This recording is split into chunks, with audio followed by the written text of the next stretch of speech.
Hi everybody, Chris Titley here and welcome to Scoreboard. This episode is powered by SwiftX, Australia's top-rated crypto exchange and proudly homegrown, just like many of the athletes and business leaders we feature on Scoreboard.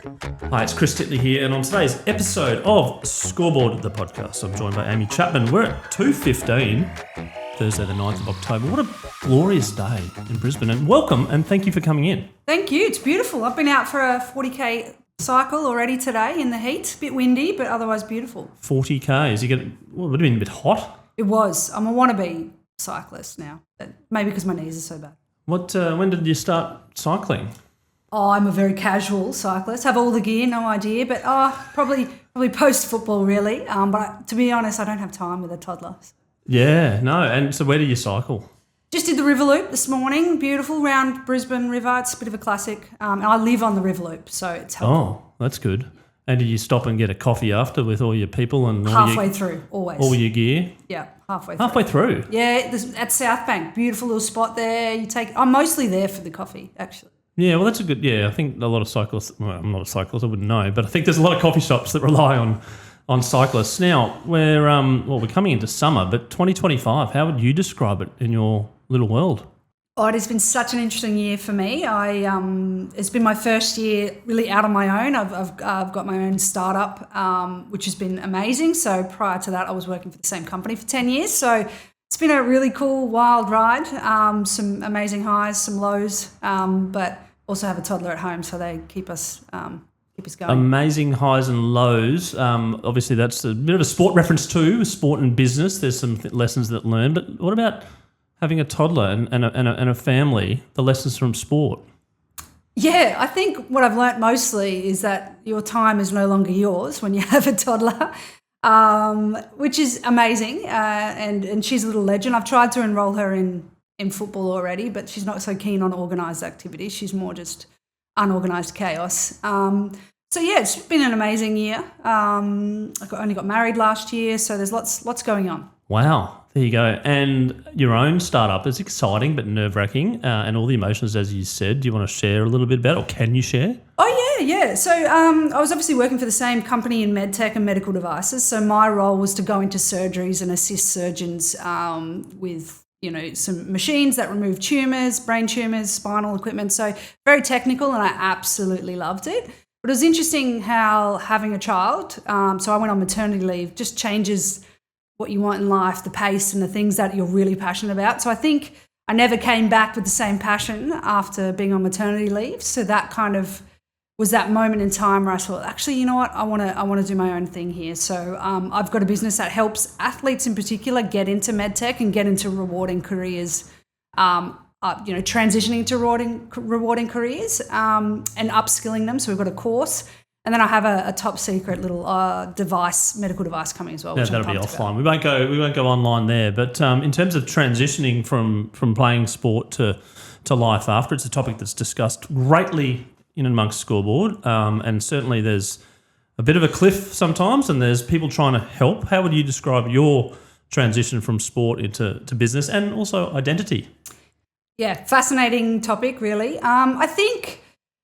Even though I felt that I'd set myself up really well for life after being a part of the Matildas and playing football professionally, I still really struggled. And I think even from the outside in, that people would say, oh, no, she seamless transition. But actually internally, I think that identity piece, that sense of community where every single day all your best friends was also your work. You would also have that, I describe it as football and football training, for example, is mindfulness. You go there and no matter what's happened during your day, you're only thinking about that next pass, that next run. So you have to be present in that moment.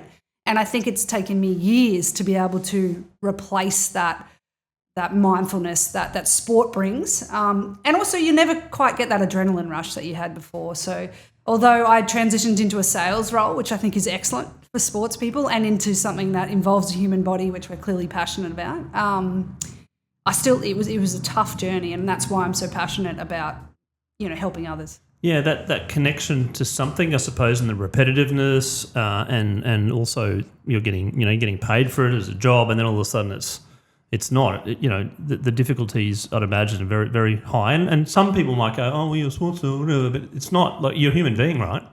Absolutely, and I think it's the big community factor, because all of a sudden, once you're out, you don't actually have time to go and catch up with a lot of those friends as well, and you actually then don't have as much in common with them as you thought you did, because you're now working full time. You've got to be in this corporate vibe, and I think a lot of athletes struggle from that transition from change rooms to corporate environments. So that's why I'm so passionate about helping them, but I think also a lot of athletes struggle about when to call time on their career.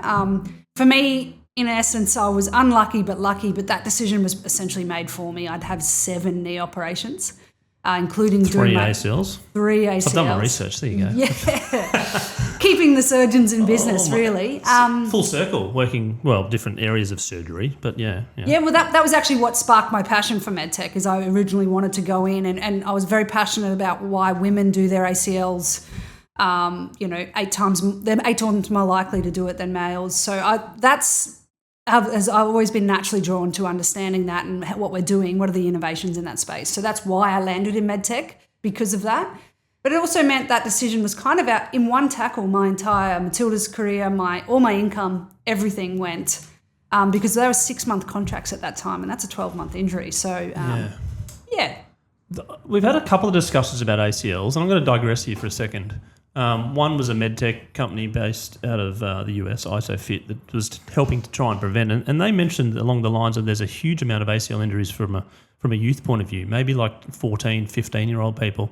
And then we see the AFL this year, and again, I don't know whether they've gone up in terms of ACL injuries from last year, but it just seems prominent and more prominent more often. Have you got a theory on why? Many theories. Scientifically proven or not is another thing. But actually, this has also been the worst year in the Premier League, in the men's Premier League as well for ACLs. So we're talking players who are worth hundreds of millions of dollars, and they're still not quite figuring it out. So it's fascinating. Obviously, there's a big push on players being overloaded, not doing the right movements. On the female side, obviously, we're anatomically built different, and we do load our knees more naturally. We have these childbearing hips or wider Q angles, which do put a bit more pressure on your knees. So we are naturally wired to do that, and there's so much research coming out in hormones, menstrual cycles, and that how that affects your risk of tearing your ACL at a certain time. So the US women's national team, who are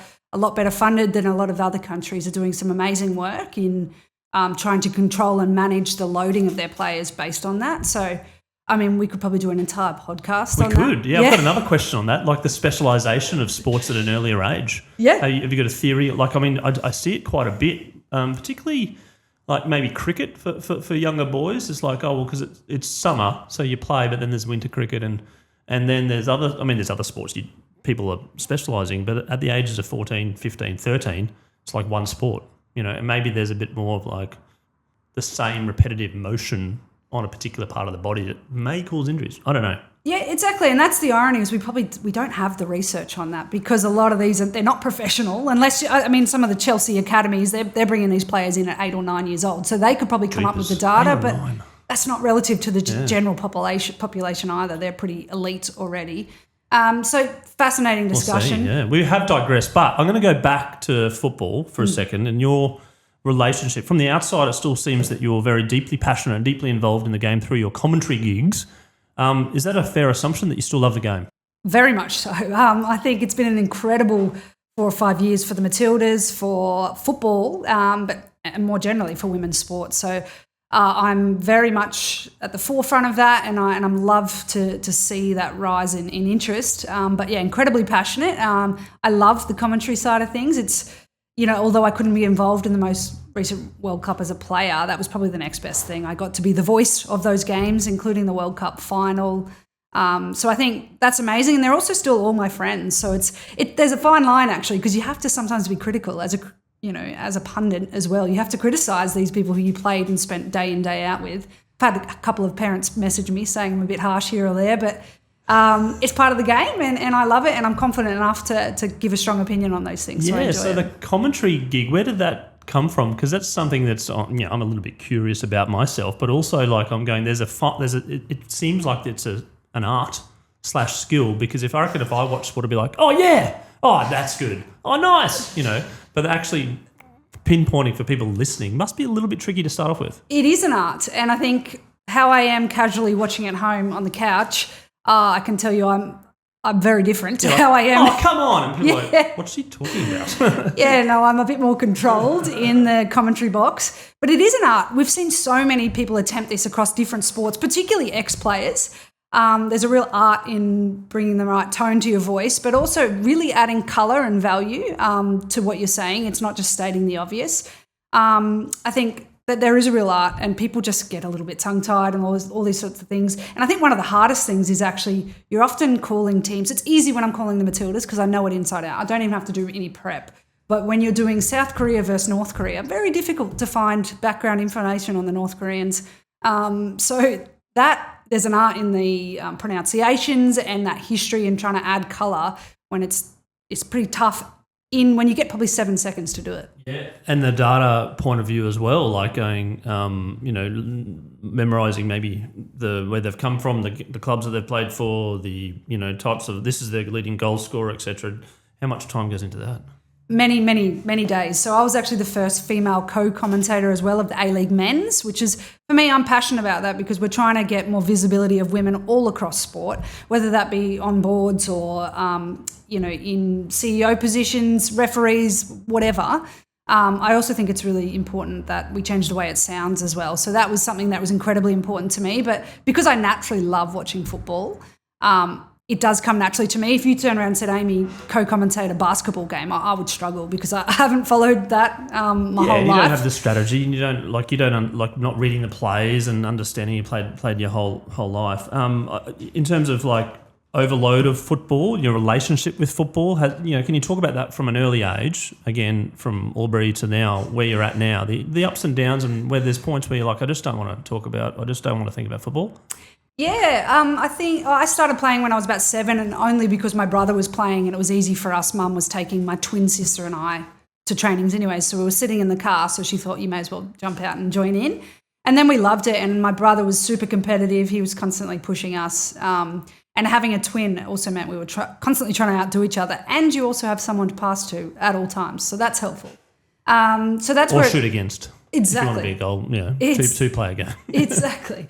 I only played with boys up until I was 16. I'd never played in a females team, so that was unique. And I loved it. In fact, I went a little bit too far and got a little undercut, just wanted to be one of the boys, wanted to blend in, genuinely wanted to play for the Socceroos. Didn't realise that wasn't an option. Hadn't heard of the Matildas at that time, so I'm so glad that has changed and that visibility has changed. But yeah, I think for me, I've always loved the game. I think the hardest time to love the game was maybe the first 2 or 3 years after retiring, and that, you'd sort of have a bit of a conflicting feeling watching the Matildas going, that would have been me. I would have been on that tour. So that there was that little bit of jealousy, but you work through that and then you just start to give back to the game in other ways. And it was by chance I fell into commentary. It was pretty intentional when I became a director on Football Queensland because it was important to me to give back to the game that gave so much to me. Yeah, then the jealousy, I suppose you could reframe it in your head as you being part of a puzzle, being part of the piece of the puzzle that has driven the game forward, right?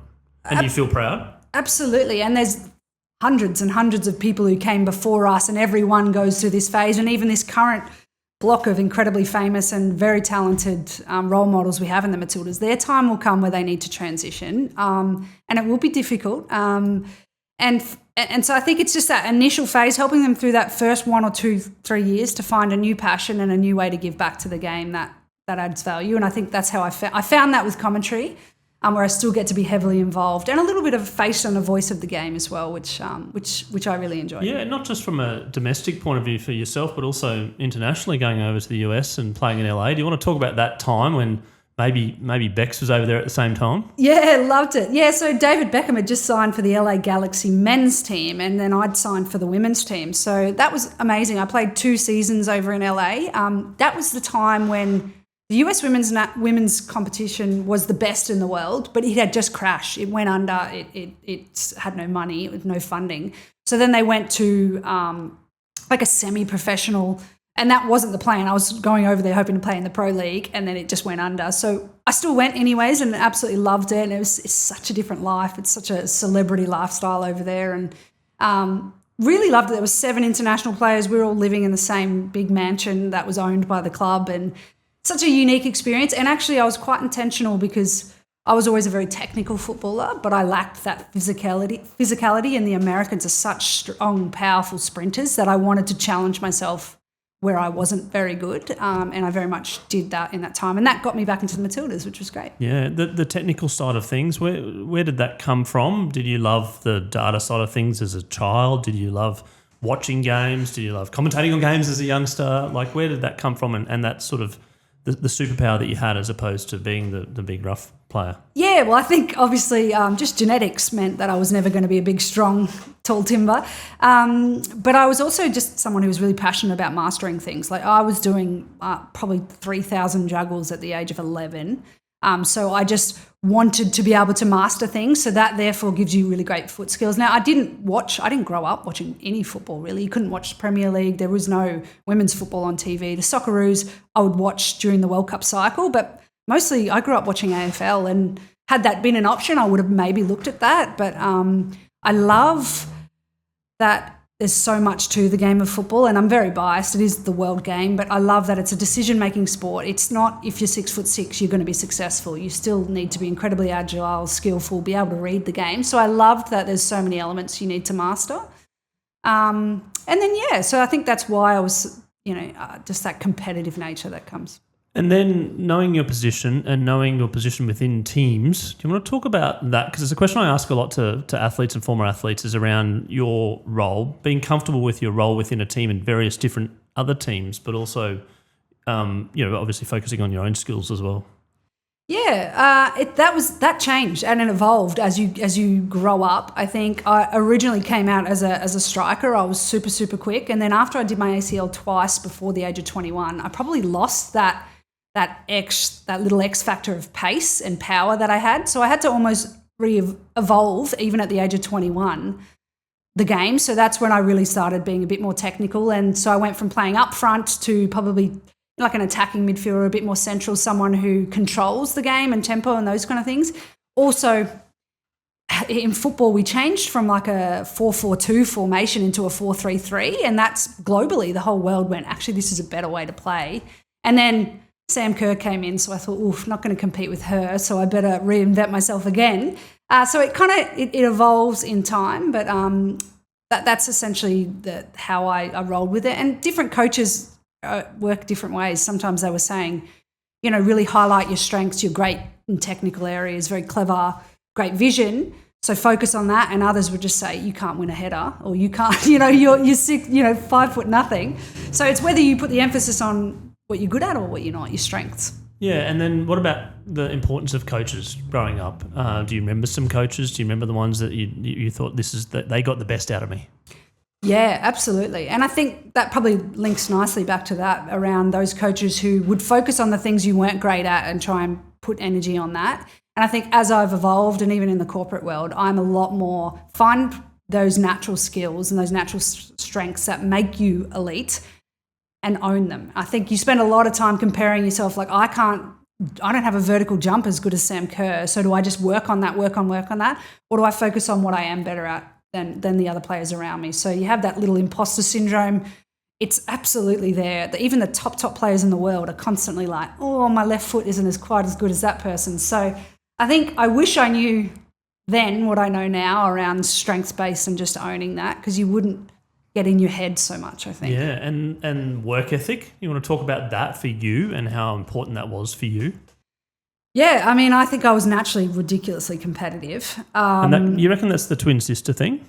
Or a brother or something early that kind of went, oh, I just want to beat these guys? I do think there is something, someone should do some studies on twins, because I think it's tough, but you are always been compared. It's wild. And my older sister has twin identical 11-year-old boys, and their competitiveness against each other, it's like the rest of the world doesn't exist. And sometimes it's amazing to watch, and other times it's actually quite sad, because if one may not enjoy a sport if the other one's slightly better at it. So you're like, oh, they've just lost that love because of that direct competitiveness. Did you say older sister or younger sister? Yeah, older sister. Yes, and my older sister has twins. We've got twins everywhere in our family. So so not your older twin or younger twin? No. So I've got an older sister, then I've got twin and a brother. And in your twin, who was the oldest or youngest? Oh, yeah, I lost that race, actually. My twin is older. So maybe there could be a little bit of from birth competitiveness going. And she brings that up often. Is it 10 minutes or 12? 5? She won the race to life. So there you go. So you're like, from that, and you're like, no, I'm going to win this race. Yeah. No, maybe there is something there. And there's definitely something in the twin thing. There's definitely something in having older siblings and or a brother. Like he used to be furious at us if he'd want us to bowl, to him in cricket, and he'd be fuming if it wasn't quick enough for him. So he'd just be like, go and practice. So we would literally just practice to bowl quick enough for him to enjoy his And so there's a cricket. couple of themes there. There's competitiveness and probably most likely resilience. Yeah. When your brother probably is like, no, bowl faster, smash. Go collect it. Bowl faster. And you're like, Yeah. okay. But we loved it. And I do think the childhood makes a massive difference and the friends you choose to hang around with and that kind of stuff. Looking back on some of these traits, quote unquote, interesting podcast recently with Chris Titley, the basketballer, and he was just saying, I don't buy into these buzzwords. Life is just life. And you look back and someone goes, you were very resilient. Was I? Oh, okay. Are you a bit like that as well? Like looking back going, or were you kind of going, I need to be competitive early. I need to be resilient, all this sort of stuff early? Well, yeah, I'm a bit more on the theory that everything is always evolving. There's times when I'm not resilient whatsoever, and other times where I've been incredibly resilient. But it's constantly evolving, and I think if I look at the injuries I had, I don't take life too seriously whatsoever, and I quite like that mantra. But it is that character building. You do learn so much from those tough moments, and people from the outside looking at you going, how did you come back from 3 ACLs? Or other people look at you like, you're actually crazy. Like, why? And you're not even earning good money. So why do you keep doing this?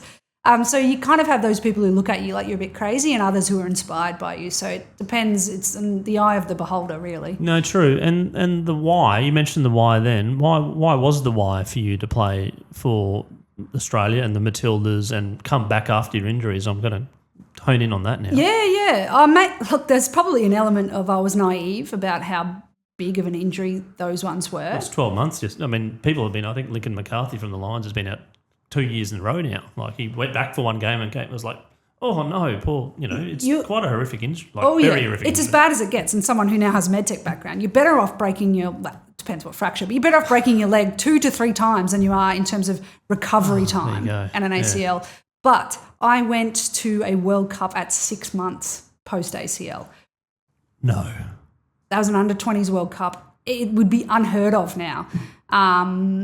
I wasn't very fit. What's those things that you can take, the injection things you have? Which cortisone, that's the one? Yeah. None of those. And I didn't have the LARS. I didn't have any fancy. I just had a traditional ACL using your hamstring. And I went to Russia for a World Cup at 6 months. I'd played one friendly game against boys and then went to a World Cup, which is wild. I mean, nowadays it would never be allowed. Maybe I paid for that slightly in the longer term. But I've forgotten what your original question was. Well, I've been listening, so I've forgotten too. But it was the why. The why did you get back after these injuries? And for people going, oh, there's no money in it. Why are you doing it? Yeah. Oh, you know what I did learn throughout those things is to sometimes you have to really bring back your major goals. I didn't come back because I wanted to play for the Matildas again from those ACLs. I came back because I just wanted to play one more game.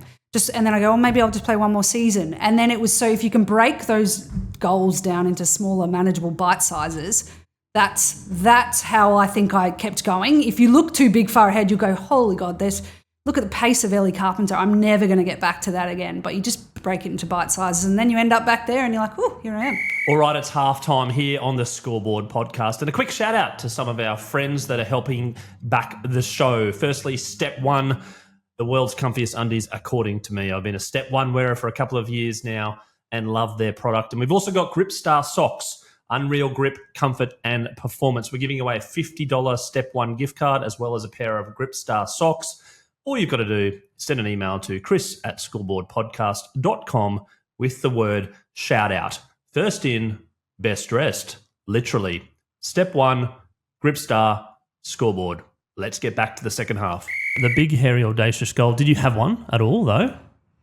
Oh, I'm a bit more of a playing for the Matildas for sure, and just playing at the top of my game. I think, but I'm actually much more of a believer on those daily consistent goals than I am of the whole big, hairy, audacious. Like, I like it. It's catchy. But the BHAG. Everyone loves an acronym too. Yeah, they do. I'm just a bit more – someone come up with a clever everyday habits one. I'm a bit more on that train. Journals. Do you journal? No. Did you want a journal? No, nothing to do with journaling? Oh, look, I'm not a journaler. Don't worry. But a lot of athletes have been. That's why I asked the question. Yeah, no. They look back and they say, okay, look how far I've achieved, or that day that I was down, where I've come from. No, I know plenty of people who did do that. Not for me. Yeah. Probably could have benefited from that. Well, you never know, do you, really? Yeah, no, I'm not a sit down, kind of write things down kind of person. What about a visualizer? Were you a visualizer? I mean, I had some posters on the wall, but no, I didn't have vision boards or anything like that. No, before the game. Oh, 100%. Yeah, manifesting. Okay, so we've got the stadium coming up, we've got the 8 o'clock, and so I can get there at 6, and this is where I'll position, and this is where the crowd's going to be, and all this sort of stuff, yeah? Yeah, sorry, I was picturing a vision board there. No, that's okay. Yeah, very much so. Absolutely. I think we all do that. We try and, picture ourselves scoring a ridiculously good volley or something like that, which happens in training, very rarely in games. So, yeah, absolutely, and I think that just builds up your confidence, and you've got to be coming out with that little bit of ego and that little bit of confidence. So you have to, make it up in your head if you need to. Okay. Ego, arrogance, confidence, selfishness, these traits as a professional player, do you need them? No, I don't think you do need them. It depends how much talent you've got, I think. But I've seen, to be fair, the people I've seen who are the most arrogant actually never reach their potential. So I'd probably say the people who are incredibly humble, like Sam Kerr. She's actually incredibly humble and she is so talented. She could have mastered quite literally 10 different sports and been at the top of the world in those sports. But she's incredibly humble. She's very down to earth. I've seen more people be successful that are down to earth than I have with arrogance. With commentating, when you get a bit of a broader lens on players, you see some skills or some types of body language now that you can almost be like an oracle and say, that player, watch that player. Yeah, 100%. I think because particularly when you train with them day in, day out, and we actually had one coach, she was a Dutch coach. She didn't last too long with the Matildas. She was a little bit army-like, I would say, for the Australian personality types. But she was incredibly structured. She used to make us list what it was that were our weaknesses of our other players. So she would say, for someone like me, would you put the ball in the air to someone like Amy? And the whole team would go, no, she's tiny. And then they're like, well, would you give the ball to Claire on her left foot? And everyone's like, oh, no, she doesn't have a great left foot. So she would really highlight those individual characteristics about people. It wasn't received well. It didn't last too long, but it was an interesting tactic of just honesty and transparency. And I think actually athletes are very naturally good at understanding what their strengths are and where they need work. No, it's interesting. What was that TV show where they voted you off the island? Remember that one? They and you had to vote your peers off, and he was like, yeah, and then you've been voted off the island by your peers. Like the reverse of a Players Player Award. It was a reality TV show maybe 10 years ago. It's brutal. I mean, there's Survivor vibes. Yeah. And that sort of similar thing of like name your weakness and whatever. But feedback is interesting because I've heard different thoughts on feedback, and feedback is a gift, and feedback is people at a young age are like, I'll take feedback, I'm a really good player. But then towards the end of their life, they're like, I wish I would have listened a bit more instead of that. So where were you on the feedback thing? Oh, I'm very pro feedback, and actually transitioning into corporate world, I've been blown away by how little they give, and if they do, it's always dancing and tiptoeing around things. Whereas I think athletes are wired to get feedback, because the way we see it is if they're not giving you feedback, they're not in your plans. You're not in their plans. Sorry, so they're not thinking about you. So if a coach hasn't come to me and said, Amy, you should have done this here, they're not investing in you as a player. So actually, I think it can cause sometimes for athletes, if you're hiring athletes, it can cause more damage if you're not giving them both positive and negative feedback, because with your athlete mindset on, it can be a question mark. And now you're a commentator, you're giving direct feedback to lots of people live, right? I know. And then you mentioned that sometimes you get a little text from the parents or something, or them saying, but you have to be honest. That's your job, right? Exactly. Yeah. I've had a couple of messages where they're like, you were a bit harsh there, and you sort of like, you've got to remember you're completely in the moment, and we are in the game as well. So sometimes you are saying, that was a shocker. Or Looks like they've had a big night the night before. Exactly. Yeah, you're not throwing them under the bus their entire career, but you're talking about that moment, what they could have done better. But there is an art to do that well. Yeah, and then running your own business now with everything that's, basically account and also being a parent as well, which is the most important job. But everything's on you now, and the pressure. Did you feel pressure? Do you feel pressure now? Yeah, yes and no. I love a bit of pressure, and I think I transitioned into a sales role. It was deeply technical in MedTech, but I actually love that for athletes as well, because we love being rewarded on performance, and I think sales roles do that really well. So if you are hiring an athlete or you're thinking about that, I think that's a great thing to think. Give them uncapped opportunity, and I thrived on that. The better I did, the more money I made, or the more opportunities that came for you. I would struggle in a corporate role where I'm next to someone who's doing a terrible job and I'm doing a great job, and we're getting rewarded the same. So I love that, and so even in the other roles that I'm doing now, I've got more than enough intrinsic drive to be successful in whatever it is. So I thrive on that. As long as you love it as well, I suppose. Doing something you're not really enjoying probably is not a great start, I would have thought. 100%. You have to be passionate about what you're doing, and that's actually also a luxury. Not everyone can be passionate about the work they do, but when the time comes when you get a chance, grab that with two hands, because that, particularly in sales, gosh, I would really struggle to sell something that I'm not passionate about, or influence others on something that doesn't mean something to me. Do you read stuff on high performance? Like, do you read books, or do you listen to podcasts, or are you just kind of a bit like you love your music, or you love a good trashy TV or something? Yeah, great question. I'm not like a listen to inspirational, sales people or anything like that. Hashtag 24/7 hustle. Hashtag. Absolutely not. Find them quite cringy. Startup founder. Yeah, no, I'm probably a closet nerd. I'm a closet learner, so I'll listen to a podcast on the history of some sort of medical something or other. Like, love that kind of stuff. I'm like you're a learner. You're a lifelong learner. I am. And you're confident, and you're competitive, and you're resilient. Lots of traits of high performers per se, even though some people say you just do it, right? You're not doing it to be a high performer. Now, we've got some other questions in and around Scoreboard podcast, which I do with some guests, which are fun. The first one is your all-time favourite sporting moment. I think I might know what it is, but I don't. Yeah. I mean, I preface this that it shouldn't include yourself. Yes. And it wouldn't. Because that gets people out of their comfort zone. They go, that's the time that I scored that. Oh, no, not about you. Yeah, no. Look, a few come to mind. A couple of years ago, I probably would have said the Kathy Freeman 2000. What a moment, by the way. And 25 years this year, and it's been replayed again. And, you can watch it 1,000 times. And that's what I love about a good sporting moment. You can watch it 1,000 times. Exactly. That, for some reason, I mean, I've never, ever been passionate about 400 metres, but something about that iconic moment, who she was, all of that. That expression on her face as she finished, like it was just this sort of like this. I mean, she talked about it recently publicly that she was looking at her time and she was disappointed, and that was it. Like, she goes, this is not a great time. Yeah. But then said, was it relief? She goes, no, I wasn't relief. I was just disappointed with my time. But I think the whole world saw relief and saw it was just like, you can't, like, picture says 1,000 words, right? Oh, I think that moment is iconic for a million reasons. It's just her athleticism representing Indigenous people, women.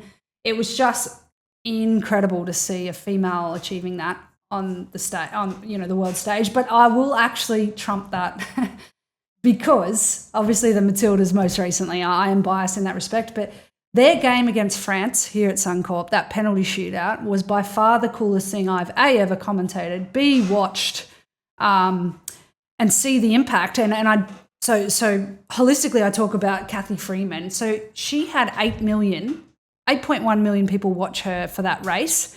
There's only one thing in history that got more people watching it, and that was the Matildas, which is 12.1. So very cool, the fact that they're both females sporting incidences or events. So I put those two, 1 and 2, Matildas. I probably put maybe because it's fresher and just because they were all my friends as well. So it was incredible. And also moment. Being in Brisbane. Right here, Suncorp. Just also. Did you, as a commentator, were you like were you standing up? Or were you kind of sitting down? Or like, what was the like? Did he go up and down? Or what were you like? I got was some someone funny, filming you? No, but so it's so funny. One of the journalists who I've been working with, she was in front of me. When we won, she dislocated her shoulder celebrating, like punching the air fist. I threw my phone like by accident, like 7 rows ahead of me just from celebrating. But actually with my commentator hat on, the guy who was commentating with me, so we were commentating for the world feed. So if every country listening in English was listening to us, so an English guy, he does the Premier League regularly, he's English, so he wasn't quite as emotionally involved. I was crying and then I literally said, I feel sick about 3 times. So not the highest quality of commentary, I wouldn't say, but it was genuine. Well, genuine honesty, passion. Transparency. Yeah, like when Mackenzie Arnold, who I've literally known my whole career, gets up, takes her own penalty, then turns around and saves it. I was literally, all I said for 3 times in a row was, I feel sick. But it was probably a reflection of the entire country. I think it was a reflection of all of Australia feeling sick too in the stomach. Yeah. And just the highs and lows. What a moment, by the way, and great to reminisce because we could talk about that and watch it 1,000 times. Where were you when that happened? I was at my neighbour's house. So I'd been at the Brisbane Lions game with my 2 sons and we left at 3/4 time because both games were finishing at the same time. And we're like, we got to get back to this Matildas game, right? So we get back and we get an Uber. We're like watching it in the TV. And then we get home and it was just full time into extra time, right? Yeah. And so then we rush over to the neighbours where there's about 4 different neighbours together and they're all watching in this pool house together and mums and dads are like, and we're like, we saw her in the taxi, and then we just watched the shootout with about 20 or 4 families in front of this pool house and just like literally just screaming, screaming and screaming and screaming. And then I've got a video of it, but that's incredible. I think, and it brought everyone together. Right? Yeah. You hear people like who were at the Gabba and the entire Gabba stopped, all the players stopped, we left. all stopped and watched. Gone. We hightailed it. Like it's Adelaide, you go. And even at the MCG, that one there, and I think actually Fed Square was absolutely packed. Sorry, Lions, not that night, but we left early because there was something more important. And it was, I wouldn't say partially to do with the traffic, but the fact that it was an exciting game as well. We're like, we're going to get home because everyone's like, "Are you watching this game?" You're like, "Yeah, we are," and they're like, "No, we're watching this game now." Yeah, it was and awesome. People stop me all the time and say where they were in that moment. I have friends. Obviously, I worked in surgery a lot, so I had friends who were literally like, we had 4 operating theatres where they had it up on their phone showing and everyone was watching it as well. I'm like, that's just, it's iconic and it's amazing. It was obviously my good friends, but more importantly, women and football, I think. Such a good moment and a good elevation from where we are now, and hopefully more elevation as well. Now, Scoreboard does have a sponsor in SwiftX, which is Australia's Australia's most trusted crypto exchange with over 1.1 million users in Australia and New Zealand. As part of that sponsorship, we do a little segment called the Bucket List, and that is a sporting event that you haven't attended live thus far that you would love to attend as part of their new campaign. Where can crypto take you? Where could crypto take you, Amy? I would love crypto to take me probably to Brisbane 32, which means probably be a cheap trip for them given we're in Brisbane. But that would be amazing if we get tickets. I mean, it's going to be hard to get tickets, but if we can watch it live, that'd be amazing. It'll be incredible, I think. The Olympics, probably more generally the Olympics, the Matildas didn't qualify for the whole 12 years I played for the Matildas. So I think there's something unique about that event. If not, I would like to go to like a World Cup football final. That would be incredible. Now, we've also got a little partner in trivia. It's time for the Scoreboard Trivia, which is powered by a Video Pro. From home entertainment to business tech solutions, Video Pro brings world-class technology to Queensland and beyond with over 40 years of expertise and a team that truly cares. Video Pro is trusted by households, schools and businesses alike. Find out more at videopro.com.au. Now, to win a $200 gift card from Video Pro, all you need to do is email chris@scoreboardpodcast.com. That is chris@scoreboardpodcast.com with the 2 winning trivia questions, which we're about to get onto. The first one is, how many World Cups have the Matildas played in? Now that you talked about them qualifying and missing out, how many have they played in? I have to do some maths here. Every 4 years, I'm going to say 12. 12 is a little bit too many. 8. 8. There you go. But that's okay. 8 is amazing. I don't think the men's like 4 or something. I think 3 or 4. 3. So double. That's double close. the men's. Yeah. And then the Matildas name. I had to Google it, but what year was the Matildas name given to the Matildas? Oh, well, I know the first Matildas team was in the 1970s, but I feel like the actual Tilly's name would be in the 90s. I'm going to say 94. Oh, you're so close, but no biscuit, 1995. Oh. 30 years. Yes, Yeah? this year. I wonder if that's ever been talked about. I haven't heard about it this year.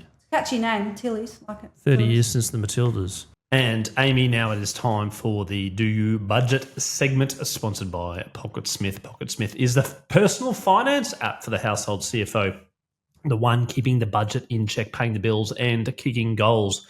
Over 80,000 Aussies use PocketSmith to track their spending, see their net worth and plan ahead. Amy, I am curious. Do you budget?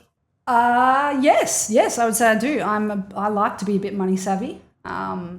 So yeah, I need to keep an eye on it. How do you do it? Because you should use PocketSmith, by the way. I should. I don't have an app. I'm a bit old school. I just put it on an Excel spreadsheet, but I could be better. Well, there you go. Excel spreadsheet.